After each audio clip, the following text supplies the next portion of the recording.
My palms were sweating as I shuffled down the narrow airplane aisle, the worn strap of my duffel bag digging into my shoulder. The recycled air felt too thin, carrying whispers of expensive cologne and the faint metallic tang of anxiety. Mine, not theirs. I'd never flown before, not once in my 25 years. Growing up in the foster system and then working paycheck to paycheck at a diner in Queens hadn't exactly afforded me many luxuries. "Excuse me," I murmured, trying to squeeze past a man in an expensive suit who barely acknowledged my existence. That's how it had always been, people looking through me rather than at me. I was background noise, wallpaper, the waitress you forget the moment she walks away from your table. The ticket in my trembling hand was my escape route. One way to San Francisco, where my childhood friend Mia had promised me a job and a place to crash until I got on my feet. Away from New York, away from the debt collectors, away from Eddie, the diner manager whose hands had started wandering when we closed up together. I glanced at my boarding pass again, the numbers blurring through fatigue and nerves. 7A. I scanned the row numbers, moving forward until I reached what I thought was my seat. The cabin light seemed brighter here, the leather seats wider, separated by actual armrests that didn't require passive-aggressive elbow wars with strangers. This must be it, I whispered to myself, sliding into the window seat. The leather felt buttery against my fingertips, nothing like the cracked vinyl booths I'd spent years wiping down at the diner. I allowed myself a small moment of satisfaction. The flight had been a splurge, but my entire life fit in one duffel bag and a backpack. I deserved this one comfort, didn't I? A flight attendant with perfect blonde hair and a smile that didn't quite reach her eyes moved past, doing a double take as she glanced at me. I shrank into the seat, suddenly aware of my faded jeans and secondhand sweater. Maybe she could smell the desperation on me. Maybe she knew I didn't belong, but she continued past, and I exhaled slowly, focusing on the small screen embedded in the seat in front of me. I traced my fingers over it, marveling at the selection of movies and TV shows. I'd never seen anything like it. My phone was a prepaid model from 3 years ago, and my apartment had never had cable. The plane began to fill, the first-class cabin quieter than I expected. Men and women in tailored clothes moved with the confidence of people who've never had to check their bank account before making a purchase. I kept my gaze lowered, afraid someone would challenge my right to be there. Then I felt it. A shift in the atmosphere, subtle but unmistakable. Like the air pressure had changed, making my ears pop. The cabin seemed to go quieter, conversations falling to hushed murmurs. I didn't look up, not right away.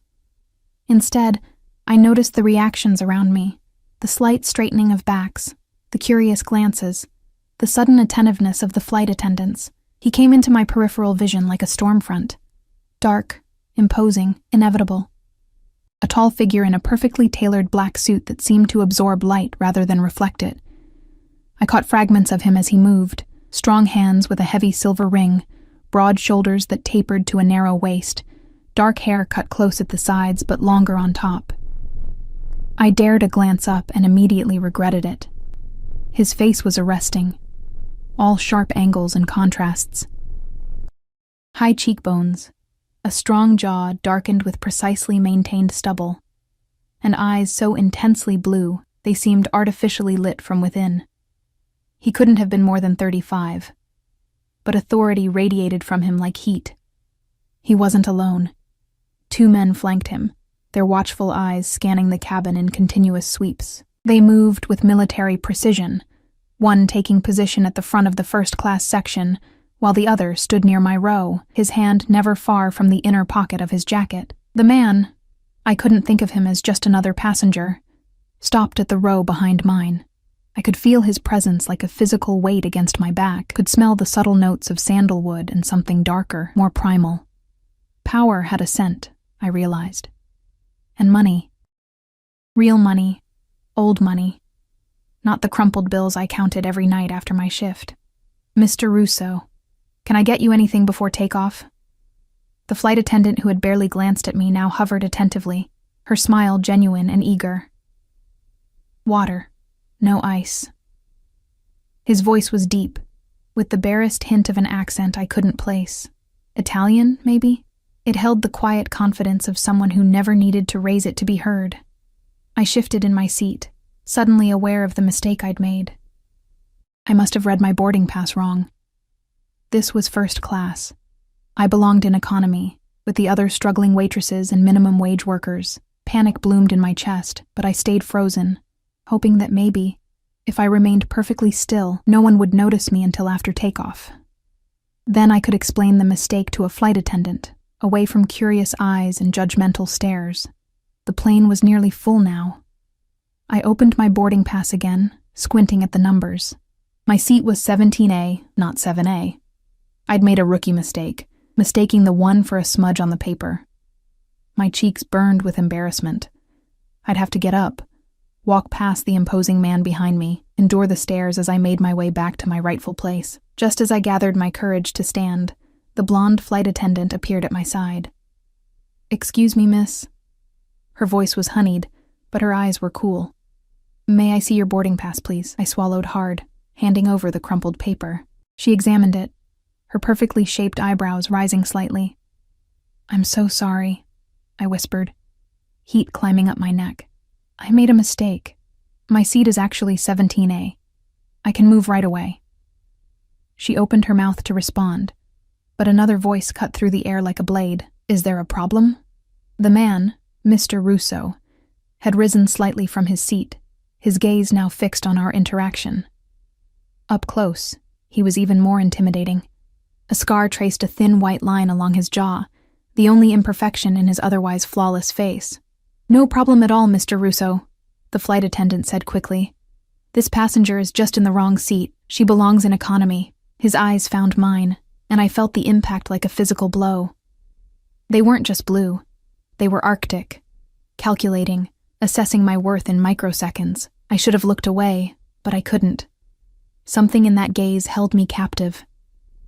"Which seat is hers?" he asked, never breaking eye contact with me. 17A, sir." A slight furrow appeared between his brows as he glanced at the boarding pass in the attendant's hand. I noticed 3 other men in suits sitting sporadically throughout first class, all watching our interaction with unnerving intensity. "Who's assigned to this seat?" He nodded toward where I sat. The attendant checked her tablet. "It's currently unoccupied, Mr. Russo. We're not at full capacity in first class today." Something shifted in his expression. A calculation completed. A decision made. "She stays." The attendant blinked. "Sir?" "She stays right here," he repeated, his tone brooking no argument. Then, directly to me, "Stay right here. Don't move." It wasn't a request. It was a command, delivered with the absolute certainty that it would be obeyed. I felt the weight of it settle over me like a heavy blanket, both confining and oddly comforting. The flight attendant's smile tightened. "Of course, Mr. Russo. As you wish." She handed my boarding pass back to me with stiff fingers and moved away quickly. I clutched the paper in my hand, my heart hammering against my ribs. Why had he done that? Why would this stranger insist I remain in a seat I hadn't paid for? I wanted to turn around, to thank him or question him, but something in his demeanor warned against it. The plane began to taxi, and I stared out the window, watching ground crew in orange vests grow smaller as we pulled away. Behind me, I heard the soft murmur of voices, Mr. Russo speaking in low tones to one of his companions. I couldn't make out the words, but I caught my description being passed along. The knowledge that I was being discussed sent a shiver down my spine. "First time flying?" The question startled me. I turned slightly to find Mr. Russo leaning forward, his forearms resting on his knees. He'd removed his suit jacket, revealing a crisp white shirt stretched across broad shoulders. A gold watch gleamed against his wrist, probably worth more than everything I owned combined. "Is it that obvious?" I managed, my voice embarrassingly small. His lips curved into something that wasn't quite a smile. "You have a death grip on the armrests, and we haven't even taken off yet." I looked down at my hands, knuckles white against the leather, and consciously relaxed my fingers. Yes. First time, the plane aligned with the runway, engines growing louder. Mr. Russo stayed leaning forward, those blue eyes never leaving my face. "What's your name?" I hesitated. Every instinct warned me against giving personal information to strangers, especially ones who commanded attention like he did. But those same instincts also warned against refusing him anything. Eliza, I said finally. Eliza Collins. Eliza, he repeated, as if tasting the word. I'm Alessio Russo. You can call me Alex. The plane surged forward, pressing me back against the seat as we accelerated down the runway. My stomach dropped, and I instinctively gripped the armrests again. A low chuckle from behind me made my cheeks burn. It gets easier, Alex said, his voice somehow cutting through the roar of the engines. Just breathe through it. I nodded, not trusting myself to speak as the plane lifted off the ground. The sensation was terrifying and exhilarating all at once, my stomach floating somewhere near my throat as New York fell away beneath us. When we leveled out, I risked another glance back at him. Alex was watching me with an intensity that made my skin prickle, not with fear exactly, but with something adjacent to it, awareness perhaps. The awareness of prey in the presence of a predator who hadn't yet decided to hunt. Thank you, I said, finally addressing the elephant in the room. For letting me stay in this seat, I really did make an honest mistake. I know you did. There was absolute certainty in his voice. How could you possibly know that? He leaned back in his seat, but his eyes never left mine. People who are trying to scam their way into first class don't look like they're about to apologize to the oxygen they're breathing. A startled laugh escaped me. Is that how I looked? That, and like you might bolt down the aisle at any moment. The flight attendant approached with a tray of champagne flutes. Complimentary champagne for first class, she announced, her professional smile firmly in place. She offered me a glass with visible reluctance. I reached for it, hyper-aware of Alex's gaze tracking my movements.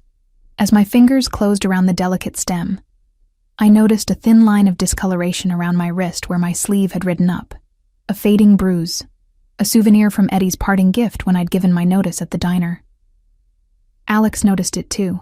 His expression didn't change, but something deadly flickered in those blue eyes. Enjoy the champagne, Eliza. It's Dom Perignon. Probably better than whatever they serve in 17A. The flight attendant moved on to offer him a glass, which he accepted without looking at her. His focus remained on me, or more specifically, on my wrist, which I quickly covered by tugging down my sleeve.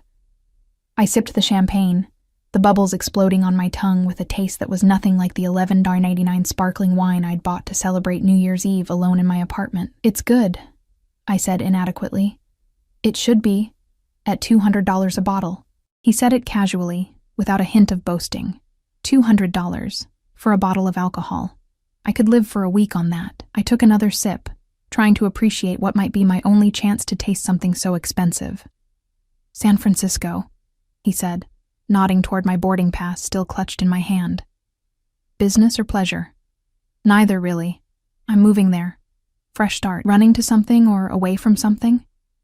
The question hit too close to home. I stared into the golden liquid in my glass. Both, I guess. He made a sound of acknowledgement, as if my answer confirmed something for him.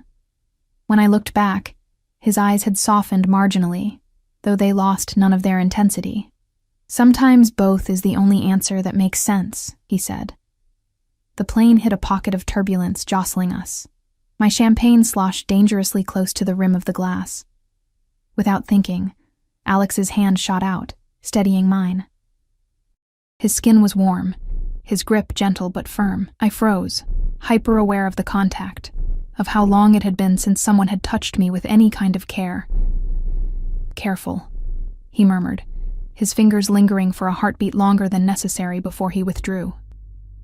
First rule of first class, don't waste good champagne. Something about his touch, brief as it was, unlocked a floodgate of sensation. The exhaustion of the past weeks, of working double shifts to save enough for this one-way ticket, of sleeping with one eye open in case Eddie made good on his threats, of wondering if I was making the biggest mistake of my life, crashed over me in a wave. Thank you, I said again, meaning it for more than just the champagne. Alex leaned back in his seat, studying me with those unreadable blue eyes. One of his men approached, bending to whisper something in his ear. Alex nodded once, then dismissed him with a slight gesture. Get some rest, Eliza, he said, his voice somehow both a suggestion and a command. It's a long flight to the West Coast. I turned back to the window, watching clouds drift by beneath us. but I remained acutely aware of his presence behind me. A gravitational pull I couldn't explain or resist. I didn't know who Alessio Russo was, or why he'd taken an interest in me. I didn't know what would happen when this plane landed in San Francisco, where Mia was supposed to meet me at baggage claim. All I knew was that for the first time in years, someone had seen me. Really seen me. And despite all logic and reason, despite the warning bells clanging in my head, a part of me never wanted to be invisible again. I closed my eyes, feeling the gentle vibration of the plane beneath me, the soft hum of the engines, and the weight of a stranger's gaze on the back of my head. Whatever happened when we landed, I had 6 hours of sanctuary in a seat that wasn't mine, courtesy of a man who looked at me like he could read every secret I'd ever tried to hide. I must have fallen asleep, lulled by the steady hum of the engines and the champagne warming my blood. When I woke, the cabin lights had been dimmed, and a soft blanket covered me that I didn't remember requesting. I shifted in my seat, momentarily disoriented, before memories of how I'd ended up in first class came flooding back. Slowly, carefully, I turned to glance behind me. Alex was awake, the blue glow from his tablet illuminating the sharp planes of his face. He looked up immediately, as if he'd sensed my movement before I'd even made it. Our eyes met in the shadowed cabin, and something unspoken passed between us, a current of recognition, of awareness. "Sleep well?" he asked, his voice pitched low enough not to disturb the other passengers. I nodded, suddenly conscious of my tangled hair and the dried drool that probably marked the corner of my mouth. I wiped at my face self-consciously. "How long was I out?" "About 3 hours." He set his tablet aside. "You looked like you needed it." 3 hours of unguarded vulnerability in the presence of a stranger. I should have felt exposed, violated somehow. Instead, I felt oddly rested, as if for those 3 hours, the weight of vigilance had been carried by someone else. "I didn't order this," I said, lifting the edge of the blanket. One corner of his mouth lifted. "I did. You were shivering." The knowledge that he'd been watching me while I slept, close enough to notice me shivering, should have unnerved me. Maybe it was Stockholm Syndrome, or maybe just the lingering effects of genuine sleep, but I felt a flutter of something like gratitude instead. "Thank you. Again. I seem to be saying that a lot to you." His eyes narrowed slightly, not in anger but in consideration. "You're not used to people doing things for you, are you, Eliza Collins?" The directness of the question caught me off guard. "No," I admitted. "Not really." "Why is that, I wonder?" It wasn't really a question, more like a thought spoken aloud. I shifted uncomfortably under his scrutiny. "Just lucky, I guess." He didn't smile at my attempt at humor. Instead, he leaned forward, closing the distance between us. "I think it's because you don't expect it. You've trained yourself not to." His insight was too accurate, too penetrating. I looked away, out the window at the endless black sky. "You don't know anything about me. I know more than you think." Something in his tone made me look back at him. He held up his phone, and on the screen was a social media profile. My social media profile. The few public photos I had, my employment history at the diner, the community college classes I'd taken in accounting before I'd had to drop out to work more hours. "What the hell?" I hissed, anger temporarily overshadowing my intimidation. "You looked me up? While I was sleeping?" He didn't seem the least bit apologetic. "I make it a point to know who I'm dealing with." "We're not dealing with anything. You're a stranger who happened to be on the same flight as me. A stranger who's apparently also a stalker." Something dangerous flickered across his face, a warning I was too incensed to heed. "Be careful, Eliza," he said softly. "There's a difference between caution and disrespect. I'm allowing one, not both." The implied threat, delivered with such casual confidence, doused my anger like cold water. I became acutely aware of the isolation of our position, 35,000 feet in the air, surrounded by his men, with nowhere for me to go even if I wanted to escape. "I apologize," I said stiffly. "I'm not accustomed to having my privacy invaded quite so thoroughly." He studied me for a moment longer, then nodded once, accepting my apology without offering one of his own. Tell me about San Francisco. You said you're meeting someone there? The abrupt change of subject left me scrambling. My friend Mia. We grew up in the same foster home for a while. She moved out west a few years ago, got herself settled. She's offered me her couch until I can find a place. And a job? You have prospects? I shifted uncomfortably. Mia says the restaurant where she works is hiring. It's nothing fancy, just a cafe near Fisherman's Wharf. But it's a start. A waitress. He said it flatly without inflection, yet I felt judged nonetheless. It's honest work, I defended. And I'm good at it. I'm sure you are. But is that all you want, Eliza? To carry other people's food and smile for their tips? The question stung, mostly because I'd asked it of myself too many times to count. What I want doesn't matter much. What matters is paying rent and keeping the lights on. A flight attendant appeared with a tray of refreshments, interrupting whatever Alex had been about to say. She served him first, naturally, setting down a tumbler of amber liquid that I assumed was expensive whiskey. "And for you, miss?" she asked, her smile now seemingly genuine. Whatever reluctance she'd shown earlier had vanished. I wondered what had changed, or what Alex had said while I was sleeping. "Just water, please." She handed me a bottle of water with a chilled glass. "We'll be serving dinner in about 20 minutes. Would you like to see the menu?" "Dinner. In first class." I tried to contain my surprise. "Yes, thank you." She presented me with a leather-bound menu that looked more appropriate for a 5-star restaurant than an airplane. When she departed, I opened it to find descriptions of dishes that made my mouth water. Seared sea bass with saffron risotto, filet mignon with truffle butter, roasted rack of lamb with rosemary juice. The diner where I worked served Salisbury steak that came frozen in plastic trays. "Recommendation?" Alex asked, noticing my overwhelmed expression. "I've never had any of these things," I admitted. Something like displeasure crossed his face. "Never?" I shrugged, trying to mask my embarrassment. Foster care isn't exactly known for its culinary experiences, and waitresses don't typically eat at places that serve. I squinted at the menu, pan-seared foie gras with fig compote. For a moment, I thought I saw genuine anger in his eyes, but it was gone so quickly I might have imagined it. "The lamb," he said decisively. "You should try the lamb, and the chocolate soufflé for dessert." When the flight attendant returned, I ordered as Alex had suggested. He chose the filet mignon, along with a bottle of red wine that made the attendant's eyebrows rise in appreciation. "That's an excellent choice, Mr. Russo. I'll decant it right away." After she left, I gave him a questioning look. "Is the wine special?"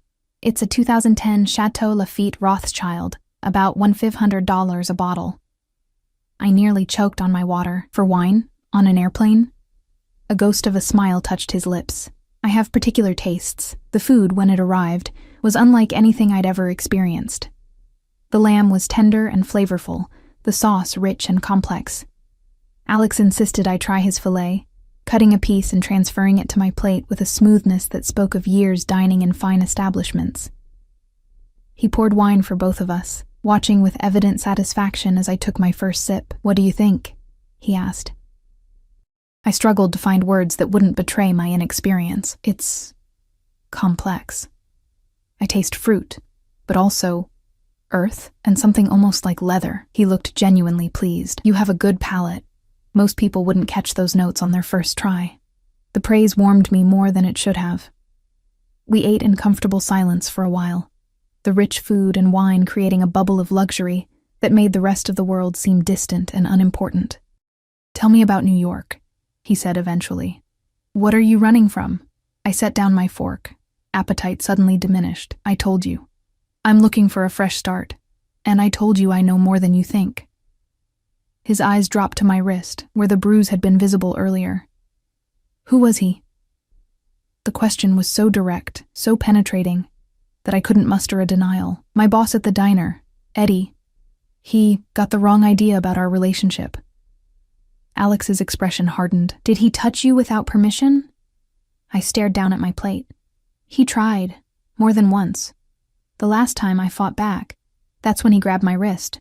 Said if I ever wanted to work in the city again, I'd stop being so frigid." I laughed bitterly, as if I needed more reasons to leave.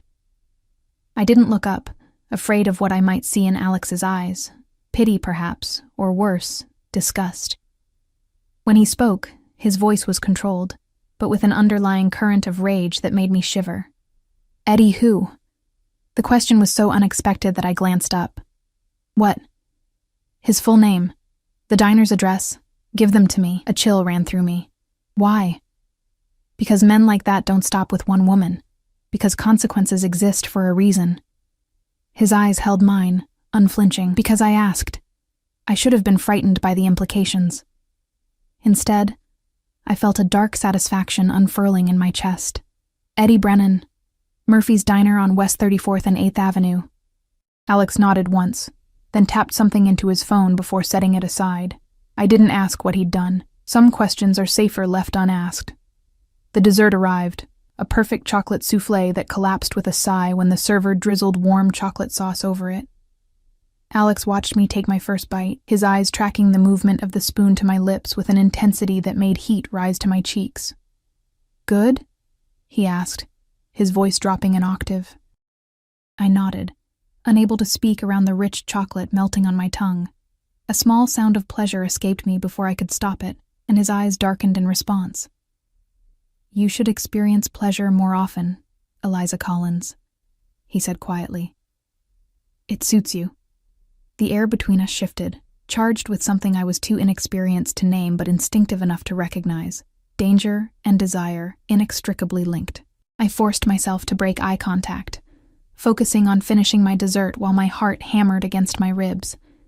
When I glanced up again, Alex was watching me with the patient focus of a predator who knows its prey has nowhere to run. What do you do? I asked, desperate to steer the conversation to safer ground. For work, I mean.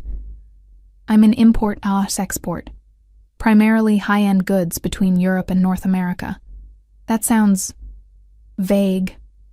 He smiled, a genuine one this time that transformed his face from merely handsome to devastating. It is. Deliberately so. Are you always this mysterious, or am I special? As soon as the words left my mouth, I regretted them. Too bold, too flirtatious, too dangerous. But Alex didn't seem offended. If anything, his smile deepened. You are special, Eliza. More than you know. Before I could respond to that cryptic statement, one of his men appeared at his side, bending to whisper in his ear. Alex's expression shifted instantly, pleasure replaced by cold calculation. He nodded once, then turned back to me. Excuse me for a moment. He rose with fluid grace and moved to the front of the first-class cabin with his associate, their heads bent together in quiet conversation. I couldn't hear what they were saying, but I could read tension in the set of Alex's shoulders, in the controlled movements of his hands as he spoke. The flight attendant cleared our dinner trays, and I took the opportunity to visit the lavatory.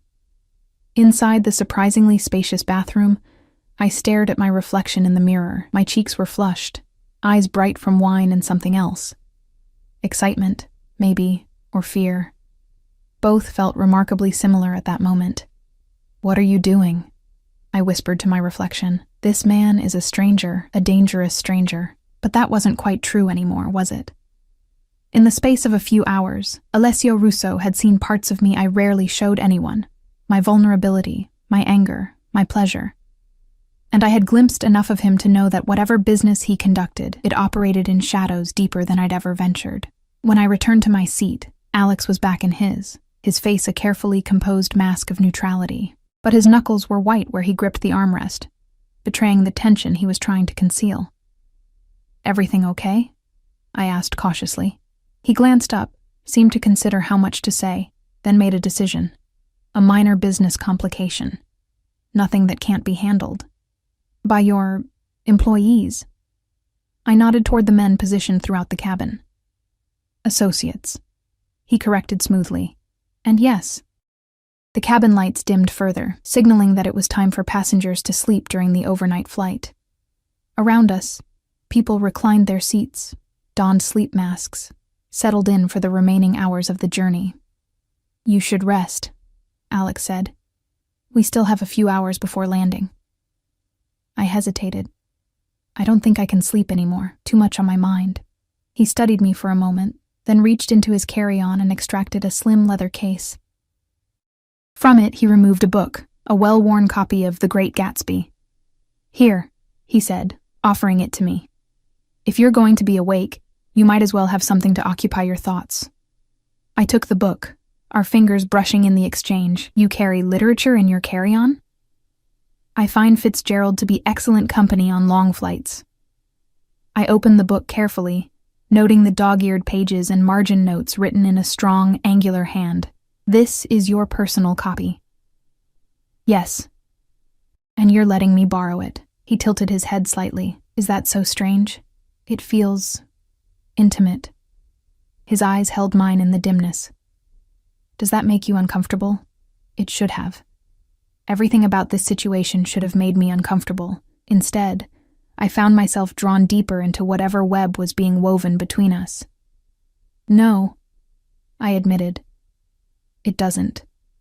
He nodded, as if my answer confirmed something for him. "Good. Read, Eliza. I enjoy watching your expressions change as you think." It should have been a creepy statement. Instead, it made me feel seen in a way I'd rarely experienced.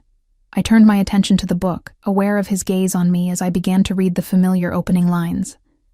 But my concentration kept slipping, pulled away by the magnetic presence behind me, by questions that multiplied with each passing hour. Who was Alessio Russo, really? What kind of import-export business required armed guards on commercial flights?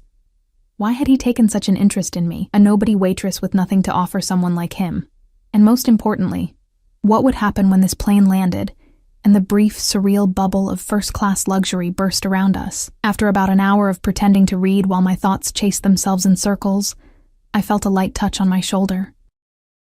I turned to find Alex leaning forward, his face close enough that I could see the faint stubble darkening his jaw despite the dim cabin lights. "Your mind is too loud," he said softly. "I can practically hear you thinking." I closed the book, keeping my finger between the pages to mark my place. "Sorry. Don't apologize. Tell me what's troubling you." I hesitated, then decided on honesty. "You." His eyebrows rose slightly. "Me?" "This." I gestured vaguely between us. "Whatever this is. I don't understand why you're interested in me. Men like you don't notice women like me. Men like me?" There was a dangerous edge to his voice now. "Wealthy. Powerful." I swallowed hard. "Dangerous." Instead of denying it, he smiled. A predator's smile, all teeth and no warmth. "And women like you?" "Invisible," I said simply. "Dispensable." Something flashed in his eyes, anger, but not directed at me. "You are many things, Eliza Collins, but invisible and dispensable are not among them." He reached out slowly, giving me time to pull away, and brushed a strand of hair behind my ear. His touch was light, almost reverent, but I felt it like a brand against my skin. "What if I told you that I saw you the moment you stepped onto this plane? That I watched you try to make yourself smaller, to apologize for the space you occupy? That I recognized in you something I've been looking for without knowing it?" My breath caught in my throat. I'd say that sounds like a line, a very good one, but still a line. He laughed, a genuine sound of surprise and delight that transformed his face yet again. "Fair enough. But what if it's true? Then I'd say you're either insane or dangerous, possibly both. And yet you're still here, talking to me instead of pretending to sleep." He had me there. I couldn't explain the pull I felt toward him, the sense that in the space of a few hours, my life had veered off its predictable trajectory into something unknown and potentially hazardous. "Maybe I'm the one who's insane," I said softly. The overhead speakers crackled to life, the captain's voice announcing that we'd soon begin our descent into San Francisco. The spell between us broke as the cabin lights brightened and flight attendants moved through the aisles, collecting trash and preparing for landing.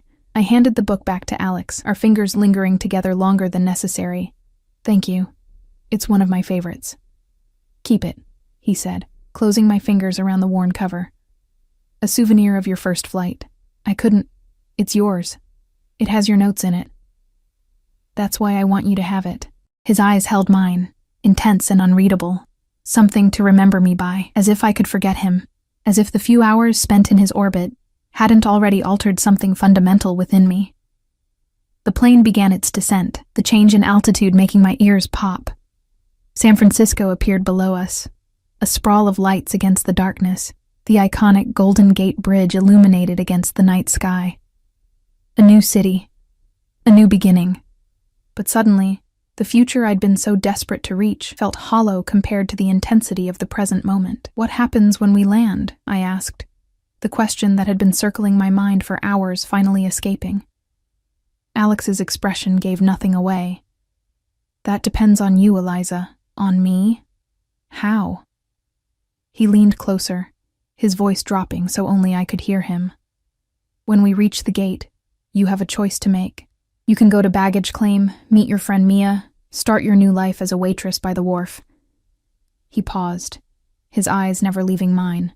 Or you can come with me. My heart stuttered. Come with you where? Does it matter? It should have. It should have been the only thing that mattered. Instead, I found myself considering it, considering walking away from the safe, predictable path I'd planned into something unknown with a man I'd just met. A man who radiated danger and secrets. You don't even know me, I whispered. I know enough. His certainty was absolute. The rest, we have time to discover. The plane touched down with a jolt, tires squealing against the runway. Reality came rushing back, my duffel bag with everything I owned. Mia waiting at baggage claim, the job she'd helped secure for me. The sensible future I'd planned so carefully. I can't just... You can. Alex interrupted. That's the beauty of it, Eliza. You can do exactly what you want. For once in your life, you have a genuine choice. The plane taxied to the gate, each second bringing me closer to a decision that suddenly felt monumental. Around us, passengers began gathering their belongings, phones lighting up as they reconnected with the world. But in our bubble of first class, time seemed suspended between one heartbeat and the next. Why me? I finally asked, my voice barely audible above the ambient noise of the cabin. Out of all the people you could choose, why me? Alex considered me with those penetrating blue eyes. Because when I looked at you, I saw someone who deserves more than she's been given. Someone who survived without becoming hard. That's rarer than you might think. His words struck something deep within me. A lonely, neglected part that had always longed to be valued for exactly who I was. You don't make offers like this to every woman you meet on planes, I said. It wasn't a question. I've never made this offer to anyone. The intensity in his voice left no room for doubt. This isn't a habit, Eliza. This isn't a game. The seatbelt sign dinged off. Around us, passengers stood, retrieving luggage from overhead compartments. Alex remained seated, waiting for my response, his stillness a counterpoint to the movement around us. If I say no? I asked, needing to understand the parameters of this strange situation. Then you walk away. No consequences. No regrets. He paused. At least, not on my end. The implication that I might regret refusing him hung in the air between us. The plane had reached the gate now, the gentle bump as the jetway connected, jarring me back to reality. I need to think, I said. Alex nodded once. Of course. He stood, and one of his men immediately appeared with his suit jacket. Alex shrugged it on with effortless grace, then reached for something in the inner pocket. He extracted a business card and held it out to me. My private number, he said as I took it. Available to you regardless of your decision today. The card was heavyweight cream stock, embossed with only his name and a phone number, no company, no title. Just Alessio Russo in elegant script. I slipped it into my pocket as passengers began to disembark. Alex's men moved with practiced efficiency, one leading the way while the others flanked him protectively. He paused in the aisle beside my seat, looking down at me with an expression I couldn't quite interpret. I'll wait for you at the exit to the secure area, he said. 20 minutes. After that, I'll assume you've made your choice, and then he was gone, moving through the cabin with the fluid confidence of a man accustomed to the world parting before him. I remained seated, fingers tracing the edges of his card in my pocket, heart hammering against my ribs. 20 minutes to decide the course of my life. I gathered my meager belongings. The backpack I'd stowed under the seat, the duffel I'd have to retrieve from baggage claim, the worn copy of The Great Gatsby he'd insisted I keep. These physical anchors to reality felt insubstantial compared to the weight of the choice before me. I made my way off the plane in a daze, thanking the flight attendants automatically. The terminal was a blur of lights and sounds, too bright and too loud after the cocoon of first class. I followed signs toward baggage claim, each step leaden with indecision. Mia would be waiting. Reliable, practical Mia who'd pulled herself up from the same foster system that had spat me out. Mia who'd offered me her couch, who'd spoken to her manager about hiring me, who represented safety and certainty. And then there was Alex. Dangerous, magnetic Alex who looked at me like I was something precious instead of disposable. Alex who offered an unknown future that terrified and thrilled me in equal measure. I found myself stopping in the middle of the concourse, travelers flowing around me like water around a stone. What was I doing? What kind of person seriously considered abandoning a solid plan for a man she'd just met on a plane? A man who was clearly involved in something illegal, who traveled with armed guards, who could make flight attendants change their behavior with a word. I pulled out my phone and found Mia's number. I should call her, tell her I'd landed, that I was on my way to baggage claim, that everything was proceeding according to plan. Instead, I found myself opening her text messages, scanning our conversations from the past few weeks. Her excitement about my arrival, her descriptions of the apartment she shared with 2 other girls, where I'd be sleeping on a pull-out couch in the living room, the cafe job she'd lined up, minimum wage plus tips, just like the diner in New York, different city, same life. Was that really what I wanted? To trade one invisible existence for another? To keep surviving instead of living? I looked up at a departures board, the minutes ticking away, 15 left of the 20 Alex had given me. My phone buzzed in my hand, a text from Mia. Just parked, at baggage claim. Can't wait to see you. Guilt twisted in my stomach. She'd done everything right, been the kind of friend everyone should be lucky enough to have. And here I was, contemplating standing her up for a man who practically screamed danger. I resumed walking, heading toward the escalators that would take me down to baggage claim. This was insane. I'd known Alex for hours, not even a full day. Whatever I thought I felt was just a product of stress, exhaustion, and the surreal environment of first class. Halfway down the escalator, I stopped again. Below me, I could see the baggage carousels, crowds of people waiting for their luggage. I scanned the faces, looking for Mia's familiar features, and then I saw her. Short dark hair, oversized sweater, anxiously checking her phone. Mia, my lifeline, my safety net. She looked up, scanning the arrivals, hope written across her face. In that moment, I knew. I knew that if I went to her, if I accepted the life she was offering, I'd always wonder what might have happened if I'd chosen differently. I'd live with that question mark hanging over me. That road not taken. I backed up the escalator, drawing confused looks from other travelers, and hurried back to the main concourse.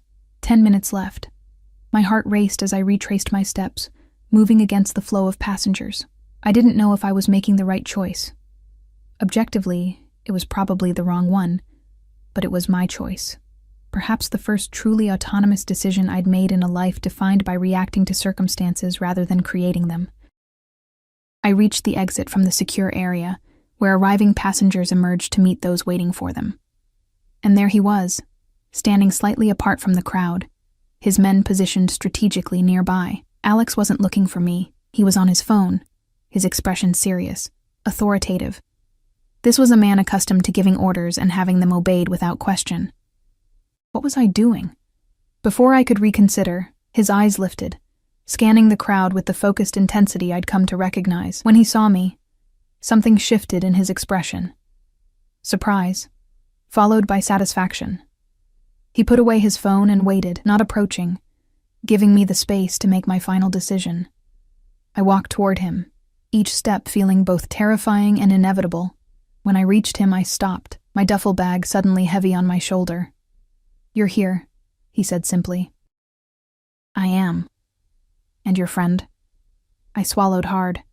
I texted her, told her something came up, that I'd call her tomorrow.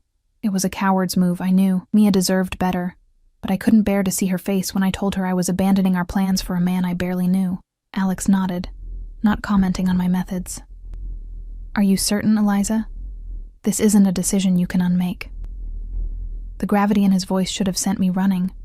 Instead, it anchored me. Whatever this was, he wasn't treating it lightly.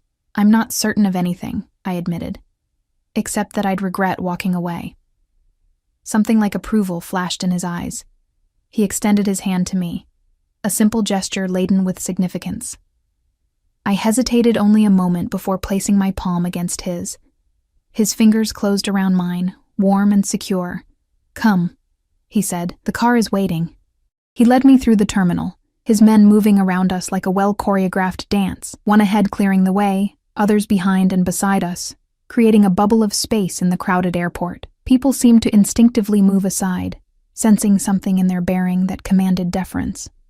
Outside, the cool San Francisco night air hit my face, carrying the unfamiliar sense of the bay. A sleek black SUV with tinted windows idled at the curb, a driver standing at attention beside it. Another identical vehicle was parked behind it. "Mr. Russo," the driver acknowledged, opening the rear door as we approached. Alex guided me into the back seat, his hand at the small of my back, protective, possessive. He slid in beside me, the leather seats impossibly soft compared to any vehicle I'd ever been in. His men dispersed to the other car, leaving just the driver with us. "Where are we going?" I asked, as the car pulled away from the curb. "My home," Alex replied. "Unless you'd prefer a hotel for tonight." The implication that there would be many nights ahead sent a shiver through me. "Your home is fine." He studied me in the dim light of the car's interior. "You're nervous. Wouldn't you be? I just upended my entire life plan to go home with a stranger." "Not a stranger anymore," he corrected. "But yes, I understand your apprehension. Ask me anything, Eliza, whatever you need to feel more at ease." I considered what I most wanted to know. "Are you in the Mafia?" The bluntness of my question startled a laugh from him, rich and genuine. "You don't waste time, do you? I think we're past the point of dancing around things." He inclined his head in acknowledgement. "My family has interests in various businesses, some legitimate, some less so. We prefer to operate with certain traditions and codes of honor." It wasn't a direct answer, but it was confirmation enough. The man beside me was not merely wealthy. He was powerful in ways that existed outside normal society. I should have been terrified. Instead, I felt a strange calm settle over me, as if naming the danger had somehow neutralized it. "Why San Francisco?" I asked. "I would have expected New York or Chicago." "We have operations on both coasts," he said. "I oversee our West Coast interests. My brother handles the East, and these interests include," his lips curved into that not-quite smile, "import, export, as I said. Real estate, shipping, entertainment, banking." He paused. "Protection." The euphemism wasn't lost on me. I nodded, processing this information. "And where do I fit into all this?" His expression turned serious. "You don't. That part of my life remains separate from whatever develops between us. But your men, your security, they'll always be there, won't they? Watching." "Yes." No apology, no equivocation. "My position necessitates certain precautions." The car turned off the main highway onto a winding road that climbed into the hills. Through the windows, I caught glimpses of the bay far below, city lights reflecting off the water like scattered stars. "Is this the part where you tell me all the rules?" I asked, only half joking. "What I can and cannot do as whatever I am to you?" Alex's gaze intensified. "You're not a possession, Eliza. I don't want to control you. I want to give you opportunities you've never had before." "In exchange for what?" His hand found mine in the darkness, fingers intertwining. "Your company, your perspective, your trust. Eventually, it sounded too good to be true. People like him didn't just pluck people like me from obscurity out of the goodness of their hearts. There has to be more to it than that," I insisted. He was quiet for a moment, considering his words carefully. "When I saw you on that plane, trying so hard to be invisible, to apologize for taking up space that was rightfully yours, I saw myself, not as I am now, but as I was once, before my father's position became mine, before I understood my worth." The revelation stunned me into silence. This man, who exuded power and confidence from every pore, had once felt as I did. It seemed impossible. I was 14 when my father brought me from Sicily, he continued, his voice taking on a distant quality. I spoke little English. The other children called me names, mocked my accent. I learned quickly to make myself smaller, to attract less attention. I tried to imagine him as that vulnerable boy, and failed. What changed? My father saw what was happening. He took me aside and said something I've never forgotten. You are a Russo. You bow your head to no one. Alex's eyes found mine in the darkness. The same applies to you now, Eliza. Whatever protection my name provides is yours. Whatever resources I have are at your disposal. You need never make yourself small again. His words filled a void inside me I hadn't realized existed. A desperate hunger for belonging, for protection, for the certainty that I mattered to someone. I don't know how to be that person, I admitted, the one who doesn't apologize for existing. You'll learn. His confidence was absolute. I'll teach you. The car turned through an imposing gate that opened automatically at our approach. Beyond it stretched a long, winding driveway flanked by carefully manicured trees. At the end stood a sprawling mansion. Modern glass and steel softened by natural stone, perched on the hillside with the bay spread out below it like a private kingdom. This is yours, I breathed, taking in the scale of the property. Ours, he corrected, for as long as you choose to stay. The car came to a stop at the front entrance, a massive glass door flanked by stone columns. Before the driver could exit, Alex raised a hand to stop him. One more thing, Eliza. His expression turned serious. My world can be dangerous. There are people who would use anyone close to me as leverage. If you stay, you accept that risk, and the protection that comes with it. It should have been the final warning I needed. The red flag too bright to ignore. Instead, it felt like honesty. The first truly unvarnished truth I'd been offered in a life filled with foster parents who pretended to care until the checks stopped coming, and boyfriends who claimed to love me until something better came along. I understand, I said. He searched my face, looking for any sign of hesitation. You can still change your mind. One word, and the driver will take you anywhere you want to go. I thought of Mia, probably still waiting at baggage claim, worried and confused, of the cramped apartment and minimum wage job that represented the sum total of my ambitions just hours ago, of the invisible life I'd been prepared to accept because I didn't believe I deserved more. I want to stay, I said, surprising myself with the steadiness in my voice. Something like triumph flashed in Alex's eyes. He nodded once, then opened the car door and extended his hand to help me out. The night air was cool against my skin as I stepped from the car, my duffel bag pathetically small against the grandeur of the mansion before me.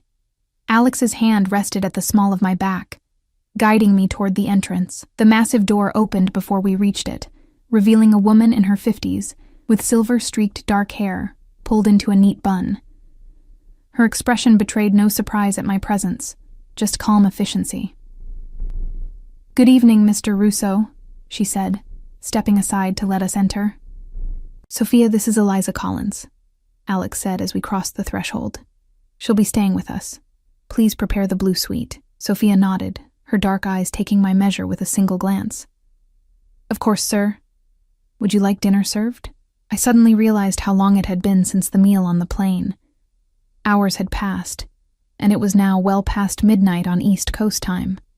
Exhaustion hit me in a wave, the adrenaline of decision-making finally ebbing. Alex must have noticed because he shook his head. "Not tonight. Perhaps a light supper in Miss Collins' room, and have her things brought up." "Thing," I corrected automatically. "Just the one bag." Something flashed across Sophia's face. Surprise, perhaps, or pity, before her professional mask returned. "Right away, sir." She disappeared down one of the many hallways branching off from the enormous entryway.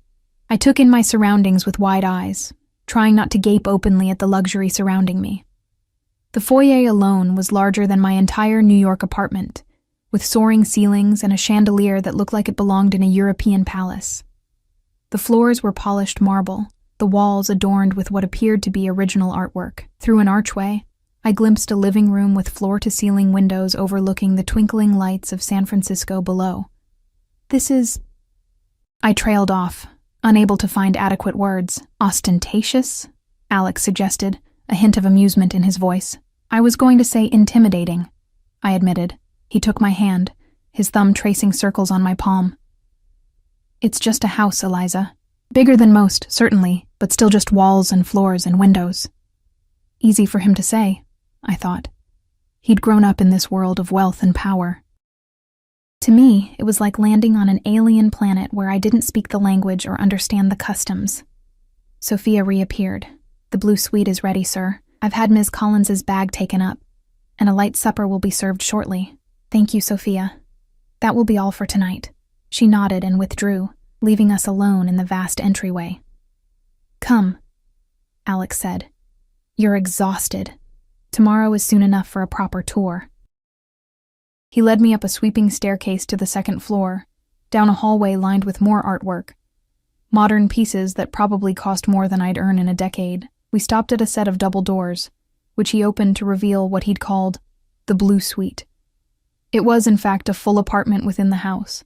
A sitting room with plush sofas and another wall of windows, a small dining area, and through an open door, I glimpsed a bedroom with the largest bed I'd ever seen. The bathroom is through there, Alex said, gesturing to another door. Sophia will have left everything you might need, but if there's anything else, just use the house phone to call down. I stood in the center of the room, my mind struggling to process this new reality. Just that morning, I'd been in my cramped New York apartment, counting pennies and worrying about making rent. Now I was standing in a mansion overlooking San Francisco, with a man who belonged to a world I'd only ever seen in movies. This is crazy, I whispered. More to myself than to him. Alex moved closer, his presence warm and solid in the unreality of the moment. It's a lot to take in. I understand that. Do you? I looked up at him, searching his face for any sign that he truly comprehended the vertigo I was experiencing. How could you possibly understand what this is like for me? Instead of taking offense, he considered my question seriously. No, he admitted finally. I can't fully understand. Your experience is uniquely yours.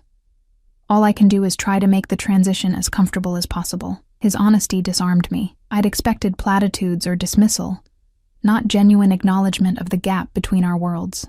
I don't know how to be here, I confessed. I don't know the rules, the expectations.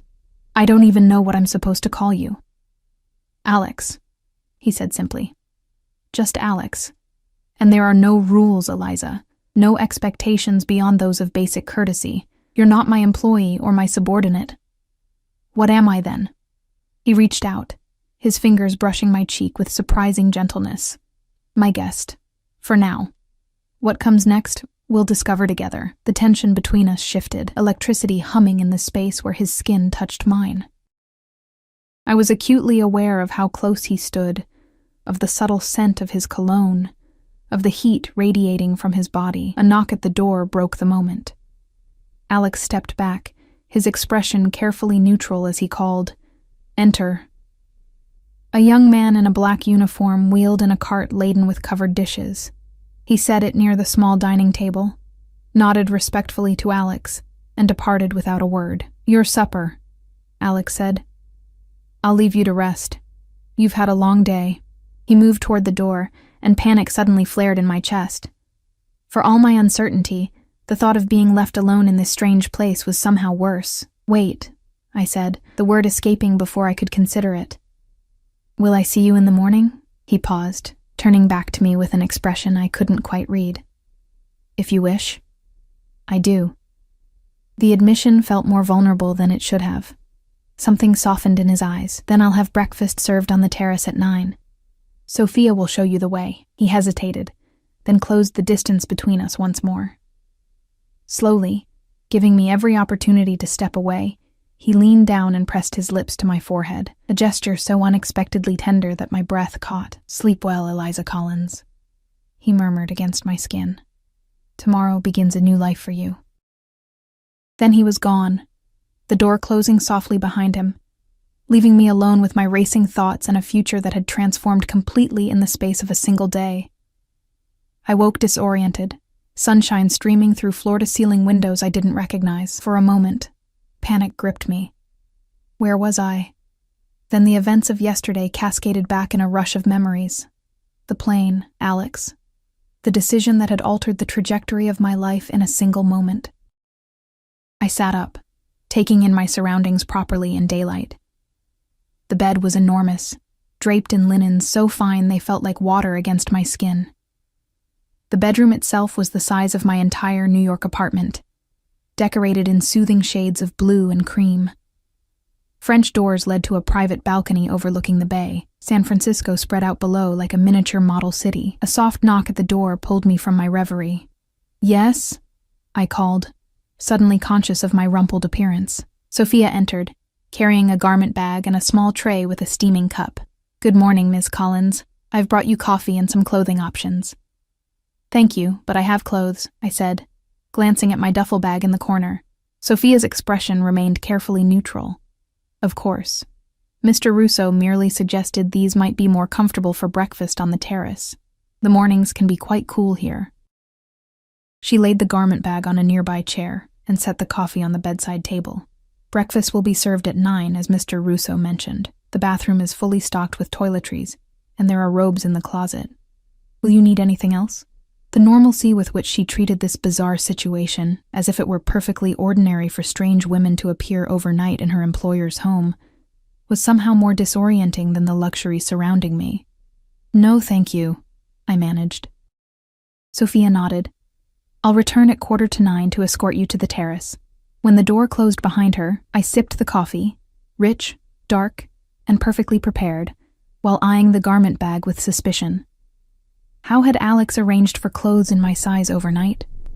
What else had he arranged while I slept, blissfully unaware in this gilded cage? Curiosity eventually won out. I unzipped the bag to find several options. A casual but clearly expensive sundress in pale yellow, designer jeans with a silk blouse, and a flowing pants set in soft blue linen. Each item still bore tags from high-end boutiques, and all looked to be exactly my size. I showered in a bathroom bigger than most hotel rooms, with a rainfall shower head and products that smelled of jasmine and sandalwood. Wrapping myself in a plush robe, I returned to examine the clothes more closely. Part of me wanted to reject these offerings on principle, to wear my own worn jeans and t-shirt as an act of independence. But another part, one I wasn't entirely proud of, yearned to step into this new world fully, to see if I could belong in it, even temporarily. I chose the linen pants and matching top, the most modest option, but still far nicer than anything I'd ever owned. They fit perfectly, the fabric soft against my skin, in a way that made my old clothes seem like burlap in comparison. Sophia returned precisely at 8:45, nodding approvingly at my appearance. "This way, Ms. Collins." She led me through the mansion's winding corridors, each room we passed more impressive than the last. Original artwork adorned the walls, and furniture that belonged in museums sat casually in living spaces. The scale of wealth on display was almost obscene, making me acutely aware of the gulf between Alex's world and mine. We emerged onto a sprawling terrace with panoramic views of the bay. A table had been set for two, white linen tablecloth billowing gently in the morning breeze, and there was Alex, standing at the stone balustrade gazing out at the water, his back to us. He wore casual clothes today, dark jeans and a light sweater that did nothing to diminish his commanding presence. He turned as we approached, his eyes sweeping over me with unconcealed appreciation. "Thank you, Sophia," he said, dismissing her with a nod before focusing entirely on me. "You look rested." "Did you sleep well?" "Like the dead," I admitted. "I think I was more exhausted than I realized." He pulled out a chair for me, the gesture oddly formal in the casual setting. The first day in a new place is always overwhelming. Add to that a cross-country flight and a life-changing decision. He let the sentence hang unfinished as he took his own seat. 2 staff members appeared, serving coffee and juice before presenting a breakfast spread that could have fed 10 people. Fresh fruit, pastries, eggs prepared 3 different ways, bacon, smoked salmon, and dishes I didn't even recognize. "I wasn't sure what you preferred," Alex explained, noting my wide eyes. In my world, breakfast is usually coffee and maybe a granola bar, I said, trying to keep my tone light despite the stark reminder of our differences. Alex frowned slightly. That's not breakfast, Eliza. That's survival. I loaded my plate with fruit and a croissant, hyper-aware of my table manners. Did one cut a croissant with a knife in this world? I wasn't sure, so I tore off small pieces with my fingers, hoping it wasn't a faux pas. Thank you for the clothes, I said, after taking a sip of orange juice so fresh it must have been squeezed moments ago. Though I'm curious how you knew my size. A ghost of a smile touched his lips. I have a good eye for such things, a useful talent in your line of work. I couldn't resist the small jab. Instead of taking offense, he seemed amused. In my personal life, perhaps. My professional associates rarely care if I can estimate their measurements. I laughed despite myself, some of the tension easing from my shoulders. Fair point. We ate in companionable silence for a few minutes, the view of San Francisco providing a stunning backdrop. Boats crisscrossed the bay, tiny from this distance, like toys in a child's bathtub. You have questions, Alex said finally, setting down his coffee cup. Ask them. I considered where to begin among the 1,000 queries crowding my mind. Why didn't you introduce yourself on the plane right away? You knew I was in the wrong seat from the beginning, didn't you? He nodded. I was curious to see what you do. Most people caught in that situation become defensive or entitled. You were neither. You were prepared to accept responsibility and retreat with dignity. So it was a test? An observation, he corrected. I don't play games, Eliza. What about your business? I chose my words carefully. Is that not a game of sorts, with rules and consequences? His expression turned serious. It's not a game when lives and livelihoods are at stake. It's a responsibility, one I take very seriously. And is that why you have men watching the house? I nodded toward the grounds below, where I'd spotted security personnel making rounds. Alex didn't seem surprised that I'd noticed. Yes. My position makes certain precautions necessary. Because of rivals? Or law enforcement? He studied me for a moment, as if deciding how much to reveal. Both, at times, though we maintain mutually beneficial relationships with most local authorities. The casual acknowledgement of corruption should have shocked me. Instead, it felt like confirmation of how the world really worked. The powerful making their own rules while the rest of us lived by different standards. And what happens now? I asked. The question that had been circling my mind since I'd made my decision at the airport. With me, I mean. Alex set down his fork, giving me his full attention. That depends on what you want, Eliza. I can offer you many things. Security, comfort, opportunities you've never had before. What I can't offer is a conventional relationship because of who you are, because of what I am, he corrected. My world doesn't allow for normal courtships or predictable paths. Anyone close to me must accept certain realities. Security concerns, public scrutiny, private obligations. I absorbed this, trying to read between the lines. Are you saying you want me to be your... What? Girlfriend? Mistress? Something darkened in his expression. I don't use such terms. They're reductive and disrespectful. Then what am I doing here, Alex? I pushed, needing clarity. What do you want from me? Your company, he said simply. Your perspective. Your presence in my life, in whatever capacity evolves naturally between us. It sounded too vague, too convenient. And in return, you'll want for nothing. Your own space here, if you choose to stay. Education, if you wish to pursue it. A career path that interests you. Financial independence. The offer was so expansive it made me dizzy. Why would you do all that for someone you just met? Alex leaned forward, his intensity magnetic. Because I recognize something in you, Eliza.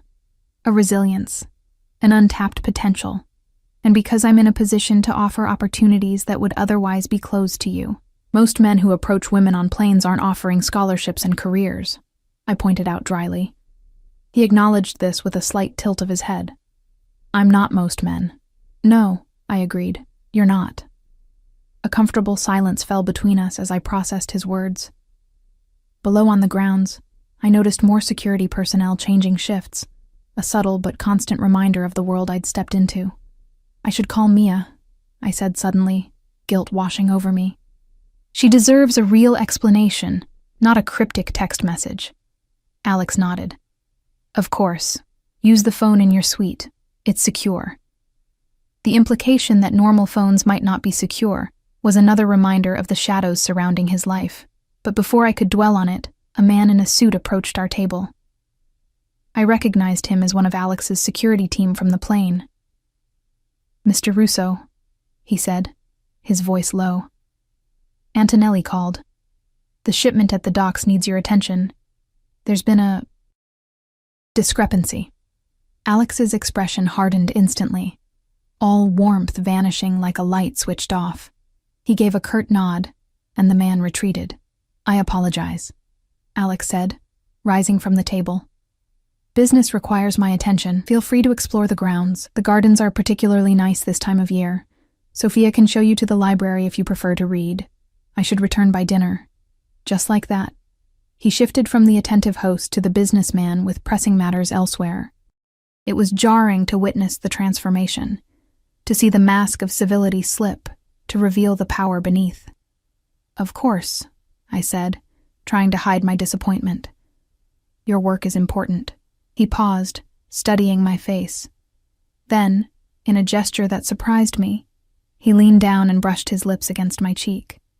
I'll make it up to you, he murmured, his breath warm against my skin, and then he was gone, striding purposefully across the terrace, phone already at his ear as he issued instructions I couldn't quite hear. Left alone at the breakfast table, I felt suddenly adrift. What was I doing here, in this mansion overlooking a city I didn't know, with a man whose business I couldn't begin to understand? Had I made a terrible mistake? Trading one form of uncertainty for another, more dangerous kind? I finished my coffee slowly, watching the boats on the bay and trying to orient myself in this strange new reality. Eventually, I made my way back to my suite, following the path Sophia had shown me earlier. The mansion was quiet, the occasional staff member nodding respectfully as I passed. In my room, I found my phone charging beside the bed. Someone must have plugged it in while I slept. There were 17 missed calls from Mia, and a series of increasingly frantic text messages. Where are you? Eliza. I'm worried, please call me. Did something happen? Should I call the police? At least let me know you're safe. The last message had come just an hour ago. I sat on the edge of the bed, guilt washing over me in waves. Mia didn't deserve this treatment after everything she'd done for me. I picked up the suite's phone and dialed her number, heart pounding as it rang. Hello? Her voice was wary, not recognizing the unfamiliar number. Mia, it's me. It's Eliza. Eliza, oh my God. Where are you? I've been worried sick. I waited at the airport for hours, called hospitals, everything. I'm so sorry, I said, the inadequacy of the words painful. Something unexpected happened. What could possibly happen between getting off a plane and meeting me at baggage claim? Were you kidnapped? Are you okay? I almost laughed at how close to the truth her kidnapping comment was. Not literally accurate, but spiritually not far off. I'm fine, I promise. Better than fine, actually. I met someone. Silence on the other end, then. You met someone. On the plane. And what? Just went home with them instead of meeting me as planned? Put like that. It sounded awful. Irresponsible. Selfish. It's complicated, Mia. He's offering me opportunities I couldn't turn down. Oh my God, she said, her voice dropping to a whisper. Please tell me you didn't go home with some rich guy who promised you things. Please tell me you're not that naive. Her words stung because they contained a kernel of truth. Viewed objectively, that's exactly what I'd done. It's not like that, I insisted, though I wasn't entirely convinced myself. He's a businessman. He wants to help me get established here, maybe go back to school. A businessman, she repeated flatly. What kind of business? I hesitated. Import, export, mostly. Mia made a sound of disbelief. Import, export. Right, and I'm the Queen of England. Eliza, do you hear yourself? This sounds like the setup to a cautionary tale they tell at women's shelters. Her concern was valid, If our positions were reversed, I'd probably be saying the same things. I know how it sounds, but I'm fine. I'm safe, and I'm sorry for leaving you hanging at the airport. That was unforgivable. Where are you now? Give me the address, and I'll come get you. I can't do that. Even as I said it, I recognized how it must sound to her. Can't or won't. Her voice had taken on an edge of anger now. Because if he's preventing you from telling me— No one is preventing me from doing anything, I interrupted. This was my choice, Mia. Mine.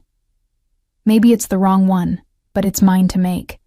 A long silence followed. When she spoke again, her voice was cooler, more controlled.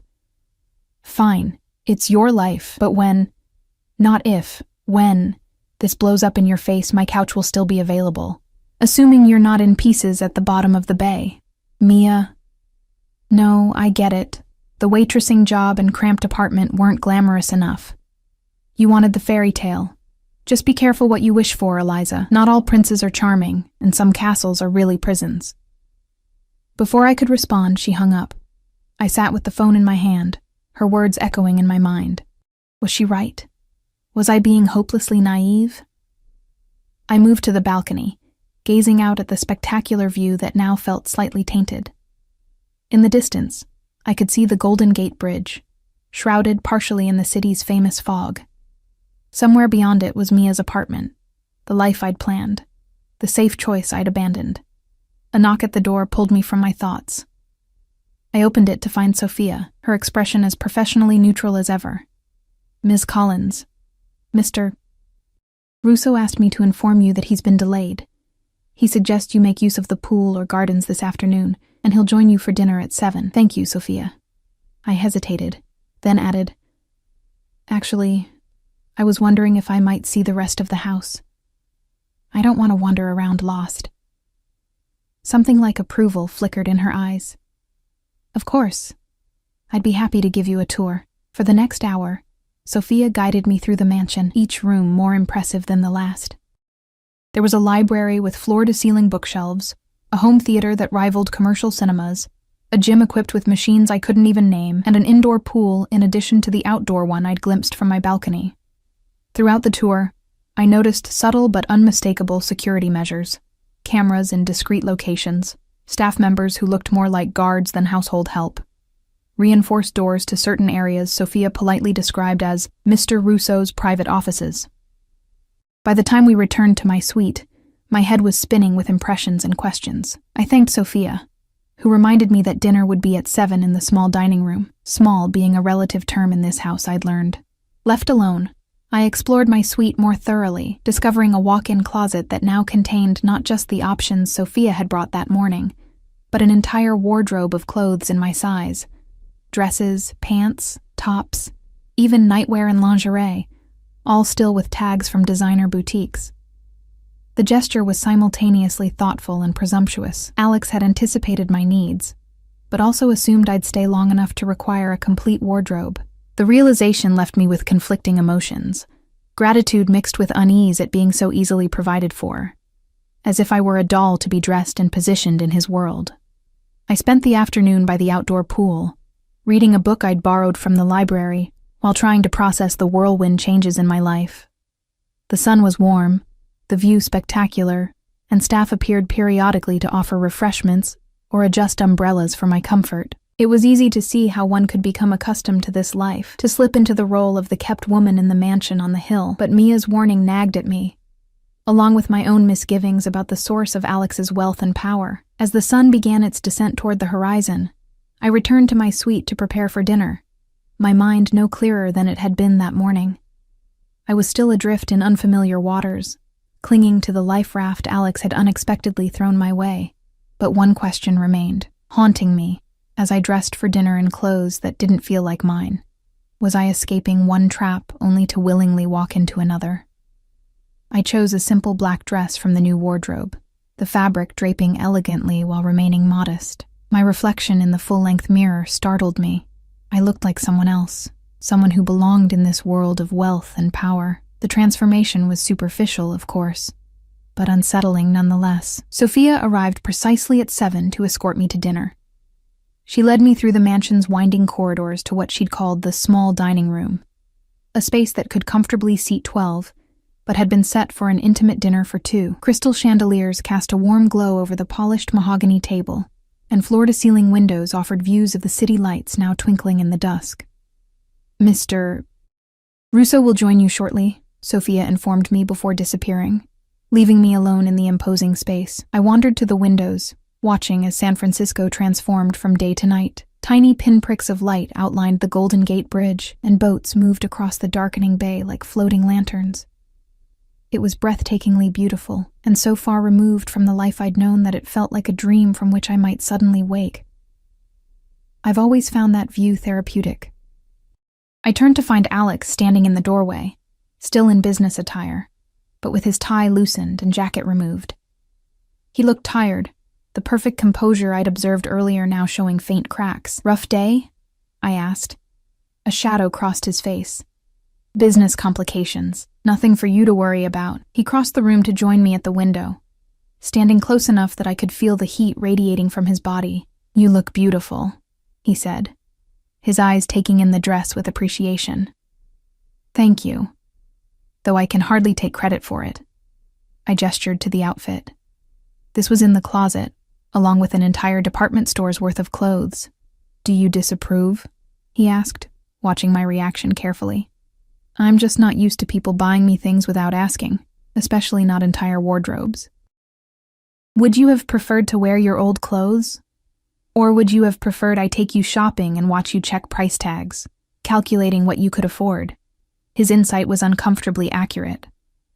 I would have been painfully aware of costs had we gone shopping together, would have gravitated toward the least expensive options, regardless of whether I liked them. "No," I admitted, "but there's a middle ground between that and this." He considered my words, then nodded slowly. "You're right. I apologize for overstepping.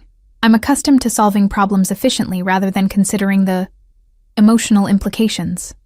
His apology surprised me. Men like him, powerful, wealthy, used to getting their way, rarely acknowledged missteps. "Thank you," I said. "I appreciate the gesture truly. It's just a lot to adjust to." He offered his arm, guiding me to the table where he pulled out my chair. The adjustment period is always the most difficult, for both of us. As he took his seat across from me, 2 staff members appeared, one serving wine, while the other presented the first course, a delicate seafood appetizer artfully arranged on Limoges china. "I hope you don't mind," Alex said. "I took the liberty of arranging the menu, but in the future the chef would be happy to prepare whatever you prefer." In the future. The casual certainty with which he spoke of my continued presence both comforted and unsettled me. "This is perfect," I assured him, taking a sip of wine that probably cost more than my monthly rent in New York. We ate in companionable silence for a few minutes, the food exquisite in ways I lacked the vocabulary to describe.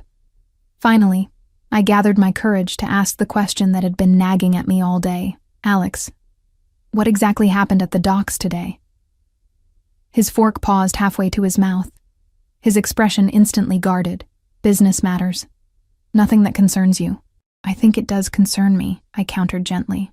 "If I'm going to be here, in your home, in your life, shouldn't I understand what that life entails?" He set down his fork, studying me with those penetrating blue eyes. "There are aspects of my business that are better kept separate from our personal relationship." "For my protection?"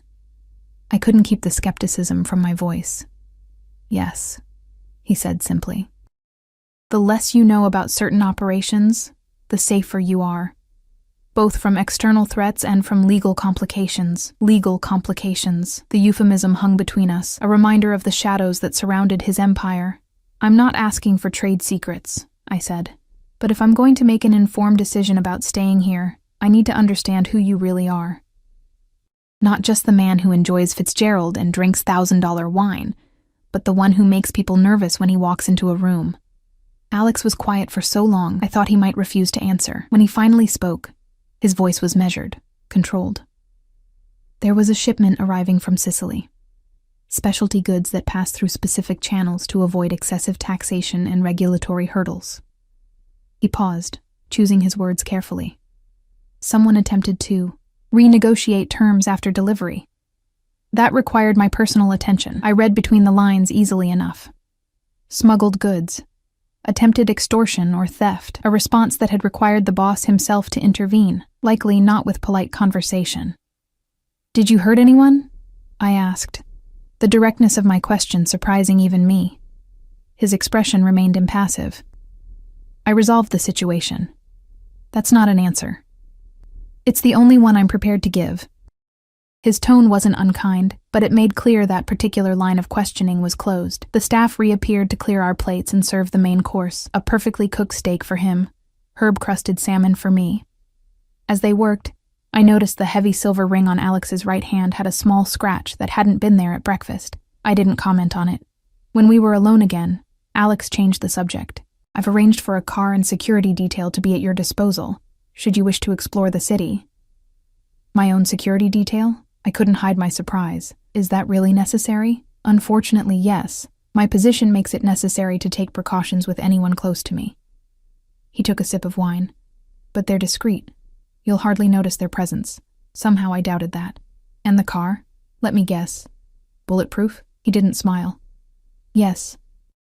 The matter-of-factness of his answer was sobering. This wasn't a game or a movie. It was his reality. And now, by extension, mine. "I spoke to Mia today," I said, changing the subject to something that had been weighing on me. "She thinks I've made a terrible mistake." Alex's expression remained neutral. "That's understandable. From her perspective, you abandoned carefully laid plans to go home with a stranger." "She used the phrase 'in pieces' at the bottom of the bay," I admitted. That drew a slight smile from him. "Your friend has a vivid imagination, or a realistic assessment of how these situations usually end." I met his gaze directly. "Can you honestly tell me her fears are completely unfounded?" He set down his wine glass, giving me his full attention. "What I can tell you is that you are under my protection now. That means no harm will come to you, from me or anyone else, so long as you remain here." The way he phrased it sent a chill down my spine. Protection implied danger, and "so long as you remain here" carried an implicit warning about what might happen if I didn't. "Is that meant to be reassuring?" I asked. "It's meant to be honest."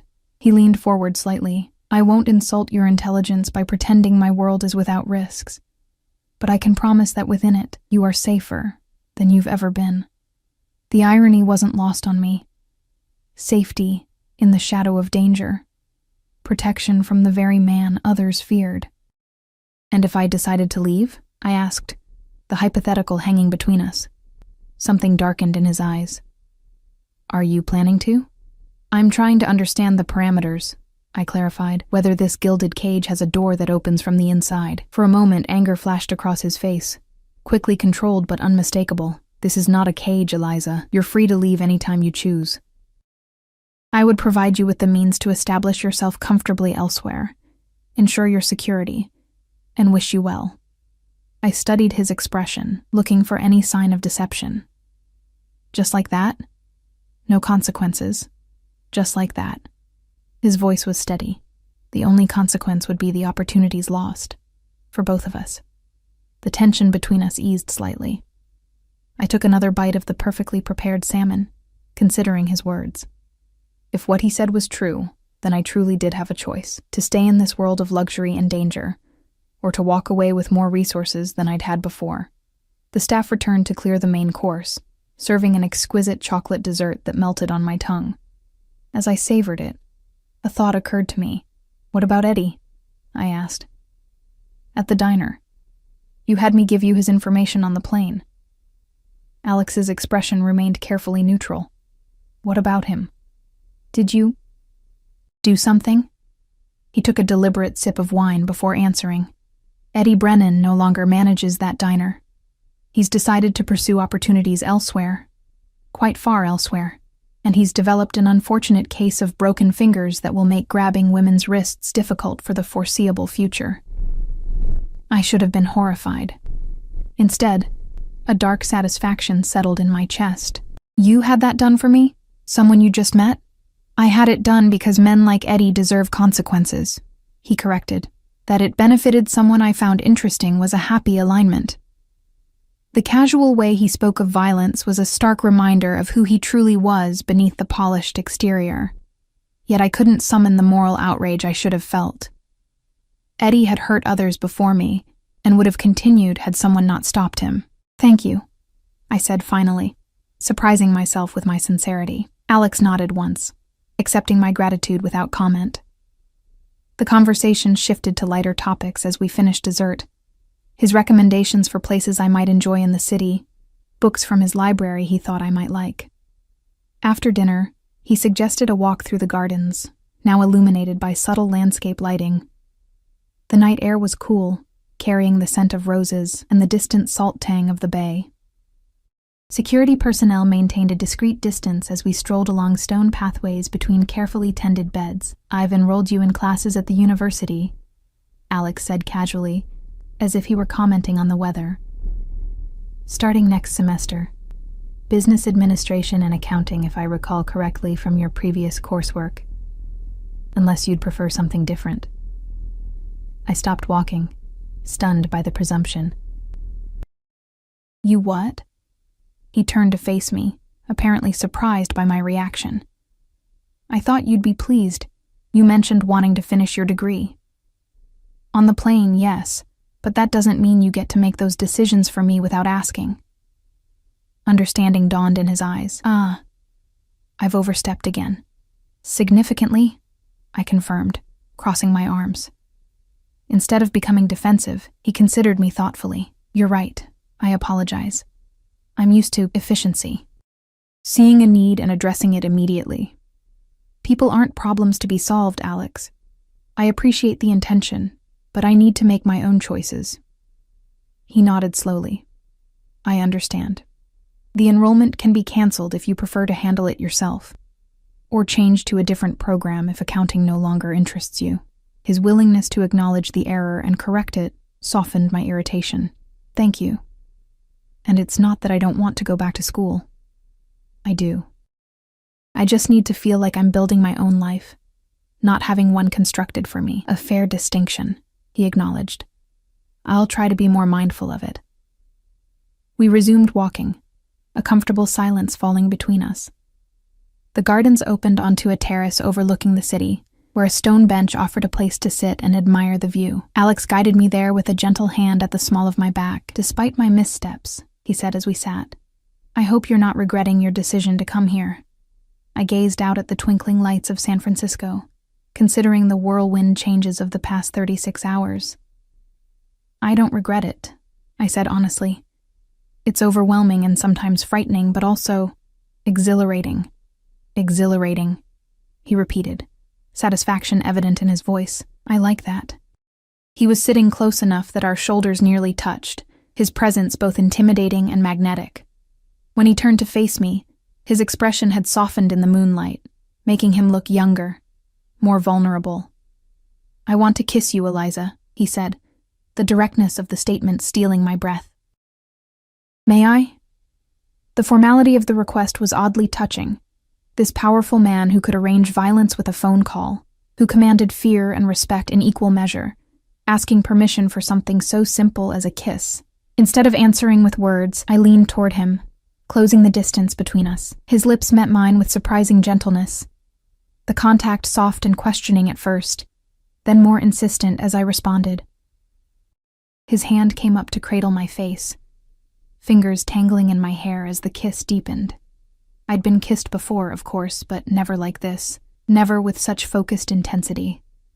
As if the world had narrowed to just this moment, just this connection. When we finally broke apart, I was breathless, my heart racing in my chest. Alex's eyes were darker now, pupils dilated as he studied my face in the moonlight. "You continue to surprise me, Eliza Collins." "Is that good or bad?" I asked, my voice slightly unsteady. "Very good," he assured me, his thumb tracing the curve of my lower lip. "Predictable is boring, and you are anything but boring." We stayed on the terrace for another hour, talking about everything and nothing. My childhood in foster care, his early years in Sicily, books we'd read, places he'd traveled. With each exchange, the strange man from the plane became more real to me, more human, despite the dangerous power he wielded. When the night air grew too cool, he walked me back to my suite, his hand clasped warmly around mine. At my door, he paused, his expression serious once more. "I have to leave town for a few days," he said. "Business in Los Angeles that requires my personal attention." Disappointment washed over me, surprising in its intensity. "When do you leave?" "Tomorrow morning, early." He tucked a strand of hair behind my ear, his touch lingering. "The house and staff are at your disposal while I'm gone. Sophia will help with anything you need, and your security detail will remain in place." I nodded, trying to hide my disappointment. "How long will you be gone?" 3 days. 4 at most." His hand cupped my cheek. "Will you be here when I return?" The question carried weight beyond its simple words. He was offering me an opportunity, a grace period to consider my decision without his overwhelming presence influencing me. "Yes," I said, surprising myself with the certainty I felt. "I'll be here." Relief flickered across his face, quickly masked. "Good." He leaned down, pressing a kiss to my forehead. "Sleep well, Eliza." As he turned to go, I caught his hand. "Alex?" He looked back, eyebrows raised in question. "Thank you for seeing me when I thought I was invisible." Something profound moved behind his eyes. Recognition, perhaps, or understanding. He raised my hand to his lips, pressing a kiss to my knuckles. "Thank you for allowing yourself to be seen." After he left, I stood in the doorway of my suite, watching his retreating figure until he disappeared down the corridor. In the space of 2 days, my life had transformed completely, from a struggling waitress fleeing a dead-end existence to whatever I was becoming in Alex's world. I didn't know what the future held, couldn't predict where this strange, intense connection might lead. There would be challenges ahead, cultural gaps to bridge, power dynamics to navigate, shadows from his business that might threaten to engulf us both. But for the first time in my life, I felt truly seen. Valued not for what I could do or provide, but for who I was beneath the armor I'd built around myself. It was terrifying and liberating in equal measure, this newfound visibility. As I prepared for bed in my luxurious suite, I caught sight of my reflection in the mirror. Cheeks flushed, eyes bright with something that looked remarkably like hope. The woman staring back at me was familiar, yet changed, standing at the threshold of a life I'd never imagined possible. Tomorrow, Alex would leave for Los Angeles, giving me space to explore this new reality on my terms. I would walk the grounds of this mansion that might become my home. I would read in the library, swim in the pool, perhaps even venture into the city with my assigned security detail. And when he returned, we would begin writing whatever story lay ahead of us. A story that had begun with a mistake, a wrong seat on a plane, and those commanding words that had changed everything. "Stay right here. Don't move." Words that had led not to captivity, as they might have suggested, but to the first truly free choice I'd ever made. I slipped between silk sheets, the events of the past 2 days replaying in my mind as sleep began to claim me. Whatever happened next, whatever complications, dangers, or joys awaited, I knew one thing with absolute certainty. I was exactly where I wanted to be.